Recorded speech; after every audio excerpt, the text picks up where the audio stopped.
पहिल्यांदाच असा फ्रेंडचा ग्रुप आणि डेस्टिनेशन थेट देवघर. नमस्कार मंडळी, मी स्वतः छान अशी कुर्ती घालून रेडी झाले. तुम्ही पाहू शकता वातावरण किती छान होतं. थंड हवा, डोंगर आणि हे शांत वातावरण आणि डोळ्यामधली झोप घालवायसाठी गाडीमध्ये सुंदर एनर्जेटिक गाणी ऐकत आम्ही थेट पोचलो ज्योतिबावर.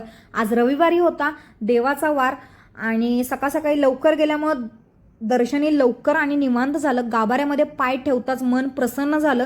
ज्योतिबाच्या नावाचा जप करत आम्ही प्रदक्षिणा घातल्या आणि तिथला निरोप घेतला. आणि तिथलं वातावरण पाहू शकताय, खूप छान होतं म्हणून आम्ही फोटोशूटही केलं. आणि ज्योतिबावर गेलाय आणि कदमांचा बासुंदी चहा पिला नाही असं कधीच होऊ शकत नाही. फेमस बासुंदी चहा घेतला आणि we was back to Kolhapur.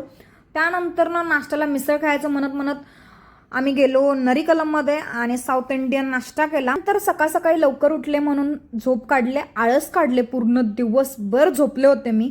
इव्हनिंगमध्ये थोडं बाहेर जायचा विचार केला. मी गेले शिवाजी मार्केटमध्ये, मस्तपैकी कोल्हापुरी चप्पल घेतलं आणि हॉस्टेलला आल्यानंतर रात्रीचं मी तिरामिसू खाल्ला मस्तपैकी. आणि yes, follow for more guys and share करा व्लॉग्स. बाय.